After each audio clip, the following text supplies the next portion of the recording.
We're parents, teachers, and educators, and like you, we're passionate about restoring our culture for Christ. This is Veritas Vox, the voice of classical Christian education. Hello again, and welcome to Veritas Vox, the voice of classical Christian education. Today we have with us someone well known in many homeschool circles, Brett Harris. Welcome, Brett. Marla, it's an honor to be here, honor to be with your audience. Well, thank you.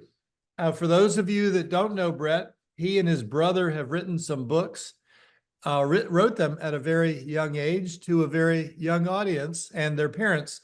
But before we get into those things like the book, Do Hard Things and Raise Kids to Do Hard Things, I'd like to hear a little bit about you, Brett. Tell us a little bit about your growing up, your family, educational background, and career, because that'll feed neatly into what we're going to talk about. Yeah, thank you. So I grew up in a pioneering homeschool family. My parents, Greg and Sono Harris, were early homeschoolers, along with the Detweilers and so many others.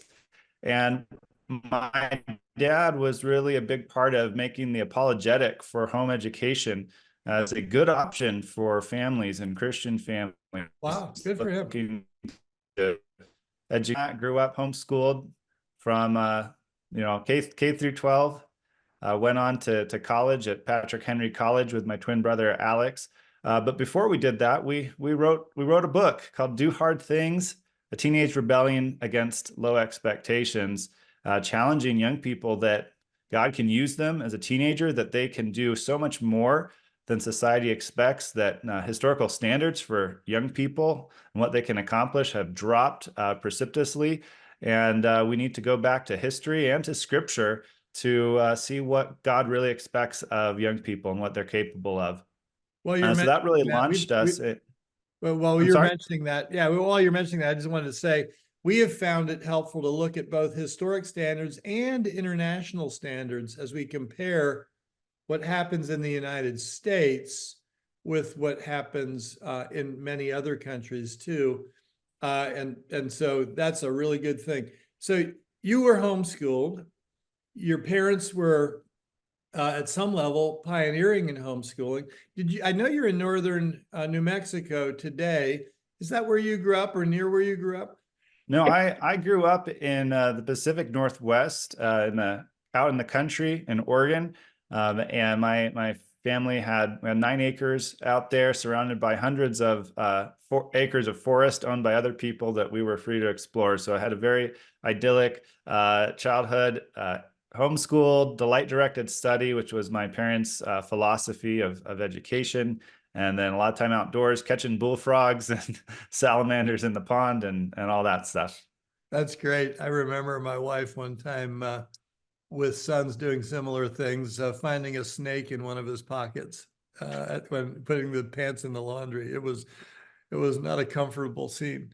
But anyway, well, let's talk about Do Hard Things. You and your brother wrote that. What year and what problem were you trying to solve? Yeah, well, my brother and I were both involved in high school speech and debate. And one of the speeches that Alex, my twin brother, presented when we were 16 years old was called The Myth of Adolescence. And it was really addressing this modern concept of the teen years as a vacation from responsibility. And so I've never heard it put that way, but that's very picturesque. Yeah, well, it's I mean, historically, it's a real thing. The first use of the word teenager, in writing that can be found was, Reader's Digest in 1932, and then you have some of the first generations, our grandparents and our parents, growing up in a world where teenagers was even a category. Before that, you were a child or you were a young adult and then an adult. And so, we were looking at that. We were looking at how that changed and how the consumer culture and entertainment culture that arose around teenagers. And a lot of this was tied to removing children from the workforce, which there was a lot of good in that, getting them out of the coal mines, a lot of good in that. But then there was this kind of culturally imposed idleness that replaced the productivity that young people historically were engaged in. And so we were identifying that problem. And again, all credit to our parents. They were drawing our attention to this, encouraging us to study these things for our own lives. But then we were starting to share it with others. Alex won the first place in the country with that short speech. Is that And that right? That's eventually great. became the inspiration for a blog that we started called The Revolution, a teenage rebellion against low expectations. And then we had publishers starting to contact us. We were doing some conferences, and we had publishers who said, "This looks like a book. Will you write it?" We ended up going with the imprint of Penguin Random House, and it came out in 2008. Very good. As you wrote the book, what did you learn? And then as the book came out, how did the response affect what you had learned? I think one of the biggest things we learned, because we'd already written 800 articles on our blog on the topic before writing the book. So we did learn some things in terms of research and our topic, but a lot of it was stuff we had already been studying beforehand for several years. But I think one of the big things we learned is just how hard it is to write a good book. And we were really blessed to work with some of the best editors in the Christian publishing industry. Helped us to really refine and hone the manuscript. But I remember at one point actually having tears in my eyes and saying, "This is going to be the worst book that has ever been written," telling my family that. And from some of the books I've seen, you'd have to be intentional to get that goal. Well, I think any writer out there knows that feeling in the middle of a project. You have that feeling like this is the worst thing ever. And so we by God's grace, we finished it. We were blown away by the response. And I think the biggest thing, again, but this was the surprise throughout the process, Marlon. When we started our blog, it was just, hey, we're going to write for our friends. Blogging was a new thing back in those days. Yeah. And suddenly we're having hundreds, now thousands of people visiting. Within a few months, we were featured in the New York Daily News with a feature story about this blog and this message. And so it just, at every stage, we were blown away by how much young people want to be challenged. How much our peers were hungry to be told, hey, you can be more, you can do more than what society expects. And so just the groundswell of response and enthusiasm, not just from parents and teachers that you'd expect, but from the young people themselves saying, I thought I was the only one who felt this way. I thought I was the only one who wanted more, who wanted to be more responsible, to accomplish more, to have more opportunities and responsibilities as a teenager. So that was certainly the surprise. And, the book has now sold nearly 700,000 copies. And awesome. I think that is, again, just the surprise of how much young people want to rebel against low expectations if they're given permission to do so. Yeah. This is maybe hard to do off the top of your head, but what success stories have you heard from others outside your family for having read that book, taking initiatives, and seeing good results? I mean, it's hard to pick one. I mean, we have young people who are at the forefront of, the legal industry, the nonprofit industry, and politics and government, best-selling authors now who all read and were inspired by the book. I don't want to make it sound like that's the most important outcome, though, because the message of Do Hard Things, as much as it is about, hey, young people can do big things, the kind of things that would be in the news, it's also about the small, quiet, hard things that no one sees. It's about character. It's about doing what's right, even when it's hard, which is often much harder when no one's watching or when you're going to be criticized for it. Yeah. And so I'd say the biggest impact and the stories that we love the most is when we're contacted by someone who says, I read your book when I was a teenager, it changed my life. I started, challenging myself and taking more responsibility. Now I'm, in my 30s or maybe in my 40s, I've gone through some hard things. There's been challenges in my life. I was tempted to run away from them, but because of what I learned and because of the strength I developed as a young person through your message, I was faithful. I didn't run away from doing the right thing, even though it was hard, even though it was scary. And again, these aren't things that are going to be put in a newspaper, though they should. But those are the stories that matter the most. And to I me. appreciate you saying that and turning my question into a question that related to character and is very broad. I also understand the impact of leadership. One person properly and effectively leading makes a very significant difference. And I suspect that it would be, I know it would be true to say that that is what you and your brother did. I'm happy to hear that there are all kinds of careers and paths that people have taken as a result of that impact too.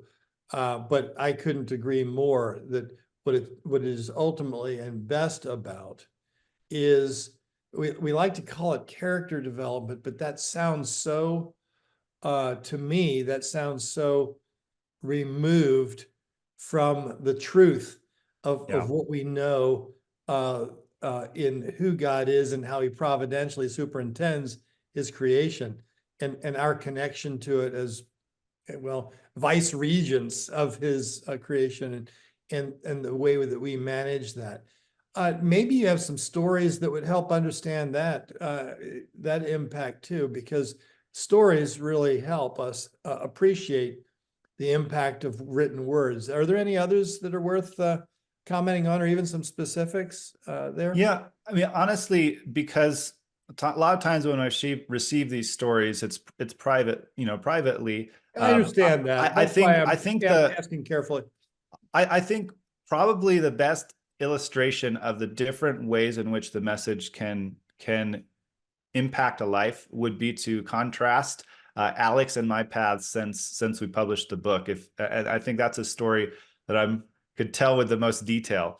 And so, Alex, since we published the book at 19 years old, we both went off to college, and he went on to Harvard Law School, where he graduated at the top of his class, made Harvard Law Review. He clerked for Neil Gorsuch in Colorado before he was on the Supreme Court, then went to the Supreme Court and clerked for Justice Kennedy. Really just did the best you can do in law school and immediately out of law school. And now is working for a prestigious law firm in Denver, having a big impact through his work, but also a lot of pro bono work that he does for really important causes. And he went through Harvard Law School as a young married man with a daughter, married young, had a child with his wife, Courtney. And he went through law school and had all that success while finishing all of his schoolwork by 5 o'clock and being home for dinner with his family, spending time with his wife and daughter. When most students at Harvard are burning the candle at both ends, not having time for those important things. And so, I think his path is an example of, okay, when you exercise yourself as a young person, when you push yourself as a young person, you're able to continue. It's not that Alex is just smarter or has a higher IQ than all the other Harvard Law students. I mean, these are the top of the heap in terms of academic excellence. But he had a 5 to 10 year head start in life in terms of how he was pushing himself and challenging himself in a healthy way as a young person. So, my story then is the contrast. I married my best friend Anna right out of college, and within a few months she became very sick and was practically bedbound within a few months of our wedding. Wow. We didn't know what was going on. We ended up moving back across the country to live with her family. Her mom was a former nurse. We also needed to go to more, she was still on her parents' insurance, so trying to go to doctors who were in network for us, and went to specialists and doctors all over the country. No one could figure out what was wrong. Eventually got, some diagnoses, treatments, very expensive treatments that didn't end up helping. She ended up being bedbound for 5 years. We thought we were going to lose her.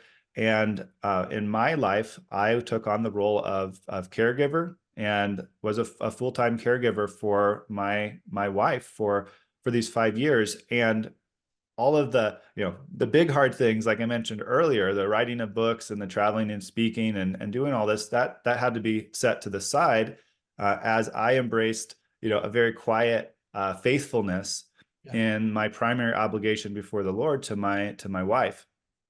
And, praise the Lord, over the last 6+ years, there has been a turnaround in her health. We were able to discover some of the things that were driving her chronic illness. She was able to make a lot of recovery. She's now a professional ballerina and teaching ballet and still continuing to heal. But we're talking about a 10-year period where I didn't take a single speaking engagement, didn't write a single book, at least didn't publish one. I did work on one with my dad, but that was a path where, in contrast to the Harvard Law School, clerking at the Supreme Court route, which is also a beautiful example of what doing hard things as a teenager can prepare you for, my preparation was in the quiet faithfulness of doing the right thing, even though it was quiet, no one knew, and it was very, very hard. And trusting the Lord in that, like Joseph, going off to Egypt and questioning the Lord, like, hey, what about these dreams I had as a young man? So I think those two stories spectrum for us to appreciate is a really good example. Thanks for sharing it. Yeah. So I like to say, if you write a book called Do Hard Things, you better expect that God's going to ask you to do some hard things. Yeah, I resemble that remark. Tell me about the book that you wrote with your dad. That has been released. When did it release? So actually it has not been released, and so I'm sorry. Okay. Yeah, I'd appreciate. Can you tell us about it? Yeah, I would appreciate everyone's prayers, because there are some decisions that need to be made about this book. But it was called Raising Kids to Do Hard Things, and it's a book that really captures my parents' principles for parenting and educating their kids. And it was a real honor to get to step in after my mom passed away from cancer.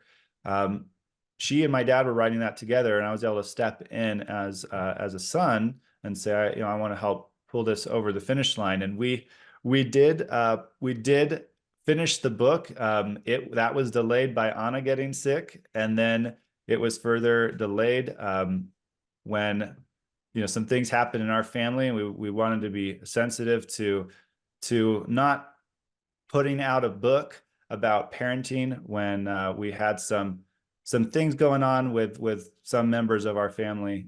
We wanted to be humble, and so we talked to our publisher about putting things off and taking time. And then COVID hit, and everything got turned upside down. So that book, it's either God doesn't want it to come out, or Satan doesn't want it to come out. But it has been through everything. We did have the honor of taking about 1,000 families through the content of the book through an online course by the same name, and the impact was tremendous. It was one of the most wonderful things I've ever done, working with my dad and encouraging parents and as they raise their kids to be self-motivated was really the core focus of the book. How do you get your kids to be self-motivated, not just dependent on you pushing them? And so that book has not been out. It is not released, but I don't know what the story holds, what the end of the story is for it. Good. Well, I'm sorry I didn't know that, but I'm glad you were able to put that out there for our audience. Where do you, and we'll move into in just a few minutes, the Young Writers Workshop and the things you're doing there. So before we talk about that, where do you see the role for you and maybe for Alex in the idea of Do Hard Things at this point? Honestly, I think the biggest thing we can do is to continue to live faithfully the message of the book and to finish well. I like to say faithfulness is a lifetime achievement award. You don't earn it at 30 or 40 or 50. You earn it when you hear, "Well done, my good and faithful servant." And faithfulness is not perfection, so it's not some unrealistic standard of but it's perseverance. It's getting knocked down, getting back up, moving in the same direction, not being deterred when it's hard, when it's lonely, etc. Yeah, I And found when not it's hard and lonely, the answer is, what's the next step? Take it. Yeah, and then not getting derailed when it's going well and it's Yeah. successful and you're getting honored and praised and becoming proud and becoming careless. So faithfulness is the best thing I think we can do to have put a message like that into the world, encouraged people, and then to live it ourselves to the end. I think is the biggest thing we can do. And of course, we're still proponents for the message. I still love to talk about that message. But at this point, I'm just living it is my main thing. That's wonderful. And it's very encouraging to hear. I did not know that your wife had been recovering for that much time and in that way. That's wonderful. So you have taken an initiative called the Young Writers Workshop. Tell us what that is. Yeah, well, when you write a book as a teenager that sells hundreds of thousands of copies, one of the things that surprised us in the response, in addition to just the volume of how many people bought and loved the book, was the number of young people who contacted us saying, "I love writing. I want to be an author. Can you help me with that?" And so over the years, I ended up helping a number of young authors get publishing deals, sell a lot of books, and just on the side, it was just a side thing that I did to help other young people who had that passion and that calling. And then when Anna got sick, and we saw, I had a good bit of savings from the sales of Do Hard Things, and we were just burning that money like to stay warm. Basically, we were burning that money on medical bills and all of this. And so I realized I need to provide for our needs, but I can't go and get a normal job because I'm a full-time caregiver. And so I'd either have to hand caregiving off to someone else, which I didn't feel comfortable doing, and I didn't feel that would be best, or I'd have to find a different way to provide. And so that's when I started really going to the Lord and thinking about, well, what can I do and what would work with my situation? And that's where, entrepreneurship and starting my own business became the best option. And I'm very passionate about that topic. We train our students in entrepreneurship in our writing programs because having those skills allows you to do well for yourself by doing good for others. It gives you more options to handle the ups and downs and uncertainties of life and changing economic conditions, cultural conditions. And so I was able to start a business and started with some online programs around Do Hard Things. But very soon I realized, well, you know what people are always asking me about is writing. Young people want help with writing. And so I mentored a young lady named Jaquel Crow. She published her first book with her dream publisher, Crossway, and it's called This Changes Everything, How the Gospel Transforms the Teen Years. And that book sold 10,000 copies in its first 4 days, won awards from Christianity Today and the Gospel Coalition. And she also had a groundswell of young people saying, "How did you do it? I want to be an author." And so we decided to together start the Young Writers Workshop, a community and teaching library for young primarily Christian homeschool students, though we have non-homeschoolers as well, but a lot of homeschool students who want to have community, want mentorship, want guidance and accountability to get words on the page, to write short stories and novels, blog posts, articles, all the kind of real world writing, the non-academic writing that they can, And so we started that, had 400 students join the first time we opened the doors, blew us away. And eventually that grew into, we now have over 1,000 students in the workshop at any given time, partnering with people like SD Smith with the Green Ember series and Sarah McKenzie with Read Aloud Revival, and the great folks at IEW, and so many different organizations that have partnered with us. And then we eventually had so many students who had accomplished so much, winning awards, finishing novels, and wanted to pursue this as a career, that we started a college alternative program called the Author Conservatory. And that is our kind of apprenticeship, career-focused program, kind of post-high school. So that's the main thing I'm doing today, helping young people do hard things in the realm of writing and publishing, and making that a sustainable career financially. Yeah, that's wonderful. One of the things that I have been challenged to consider over the years, and I'm curious what answer you might have for this, is as I look at the writings of 20th century writers like C.S. Lewis, of course, I would put Sproul in this category, and so he actually wrote a fiction book that was remarkable, and I really encouraged him to tell him how much I liked it. He wanted me to tell his publisher that. I don't remember if I did or not, but he didn't. It wasn't as successful as he'd hoped, and the publisher didn't go that way, so he stayed in his knitting of writing on theology. But when I see C.S. Lewis and Sayers and some of these authors, I see them turning phrases and having an efficiency of words and communicating in ways that are so captivating and inspire visualization that they really are the best of what writing has to offer. And of course, we're very involved in offering a great books curriculum, what we call the omnibus. What is it that makes someone, what are the best ways to prepare someone to be able to write with that kind of imagination and effectiveness?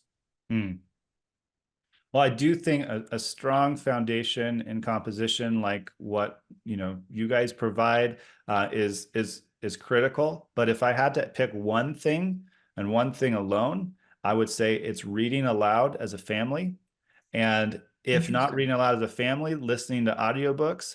This is something Sarah McKenzie with Read Aloud Revival is always preaching. And before I heard her say it, we'd observed it over and over with our students. Without fail, the students who were the most, had the best writing, skill, the most beautiful prose, were the students who read aloud as a family, not just as a kid, but all the way through high school, because there's something about that beautiful language coming in through the ear where you are hearing the language. You're not skipping the hard words. You're not, skimming anything. You're hearing everything, and you're hearing it pronounced properly, and you're hearing the flow and the pacing that really trains a young person's brain to be able to create their own beautiful language. So our family read aloud nonstop all the way through, and that has been probably the #1 common ingredient that I've found from our best young writers. Wow.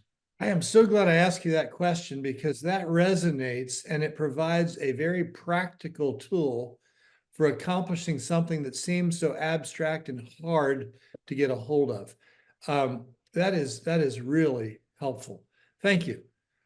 We have had folks, Brett Harris from 7,500 feet above sea level in northern New Mexico, meeting with me at the highest spot in Florida, which is 300. I'm actually not at this spot. It's right over there at 324 feet. I'm probably at about 280 feet in very different places with the same things in mind. Brett, thank you so much for joining us today. Marlon, thank you for all that you have done for homeschool families. Thank you for your example, and thank you for having me on today. Great to have you. Folks, thank you for joining us on Veritas Vox, another episode, and we look forward to seeing you next time.